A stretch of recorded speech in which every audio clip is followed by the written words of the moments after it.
You began to struggle with weight-related issues when you were a freshman in college, but your story is a little different from the others we've heard. Will you share it with us? Sure. When I started college, probably 4 years ago now, I came into college. I wasn't really concerned with my weight or anything like that.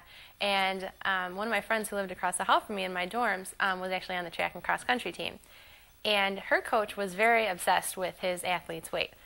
So he decided he needed to keep them tracking their food intake using a food log and weekly weigh-ins. And she decided, she was very influential because she was my age and a freshman, and this was her coach.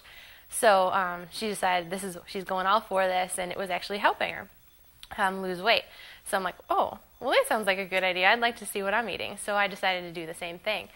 And over time, I started writing down every little nitpicky thing. And then I started to add on calories in addition to just writing down my food. Because I had this little book called like Calorie Requirements of Food or Calorie Intakes of Food. So I just started tracking every little thing. And then every day I started adding up all my numbers, and I'd get something like 1,600 calories a day. And I'm like, oh, that's all right. And then I started thinking, well, 1,000 calories a day would be much better, because that's a better number. So I started eating less and less. And once I got to 1,000, I'm like, well, shoot, if I can eat 1,000 calories a day, I can eat less than this. So it became the daily goal to eat as little as possible. 800 calories a day I thought was great. So the weight started coming off, and I was a pretty active person.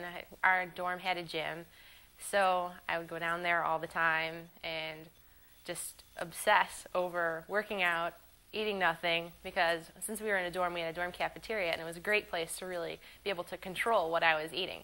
So there was a scale down in the gym, and I started weighing myself, and I noticed, wow, this really works. I'm losing weight.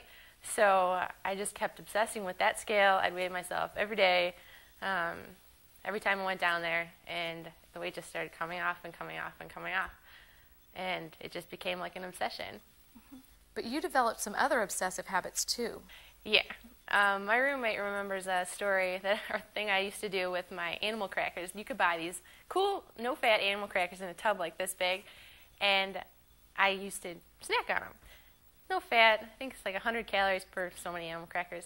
I made myself lock them in the closet or in our locker outside my room so I wouldn't see them, they wouldn't be in my plain view, so I wouldn't eat them. And if they did come out, I had to go out, unlock it, and I would take out 5, close it up, put it back in the locker outside. That's with that. And then saltines was another story. Saltines, she says I would never eat more than 3 saltines at a time because that was just too much. And if I ate more than 3 saltines, I was just mad at myself, and she thought I was nuts. During this time, wasn't your body signaling you that you needed more food? I was hungry all the time, and I would just try and find more and more tricks to ignore my hunger.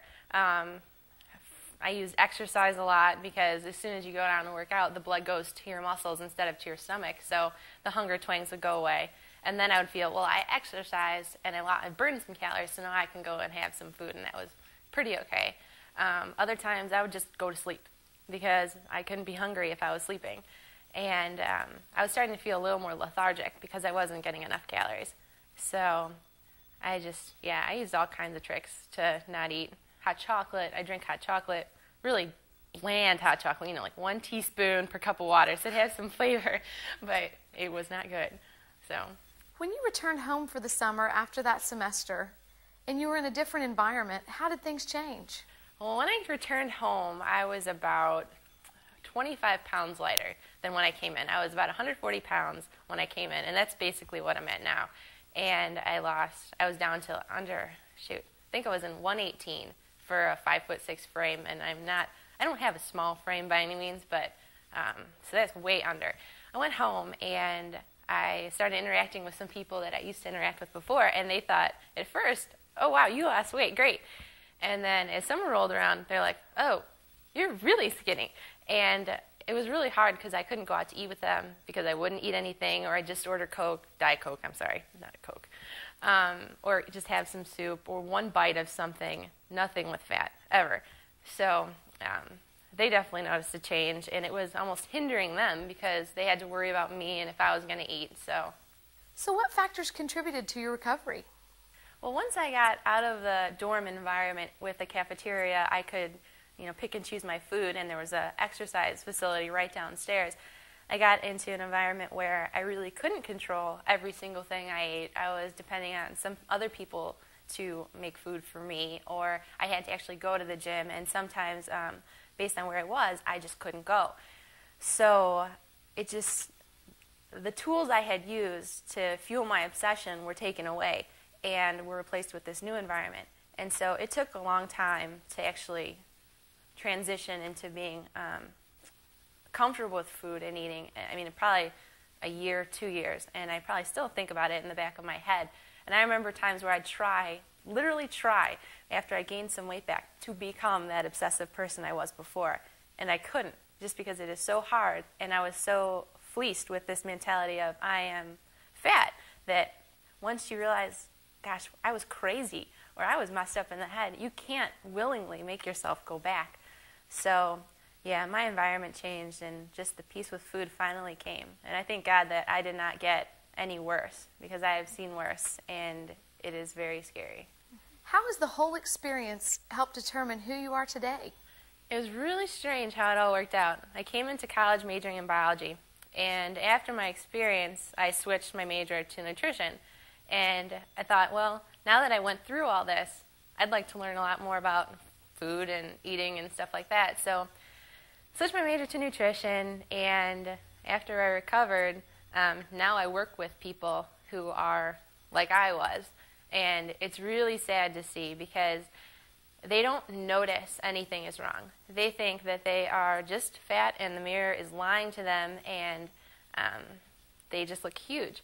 So it's really neat to be able to work with these people and try, because I can relate to them on a personal level. So with everything you've learned through all your studies of nutrition, how does that relate to the principles of Thin Within? Actually, I've started to do a lot more research on the hunger fullness philosophy, and the research that's come out has really paralleled the philosophy of Thin Within. The keys to conscious eating, there is so much research to support being very conscious of what you eat, and to push out the distractions and just focus on your food. And that actually helps you listen to your hunger and fullness signals much better. There's a lot more programs out there today, or at least programs in university settings, and a lot more dietitians starting to embrace this philosophy of being connected with your body, and to throw out traditional diets and the traditional calorie restriction approach to weight management, and embrace this new physically connected approach. So I have the opportunity to work with some of those people at my school, and it's really neat. The students that we work with are very open to this new philosophy. They know now that diets don't work, and so they're wanting something new, and this is something that we can give them.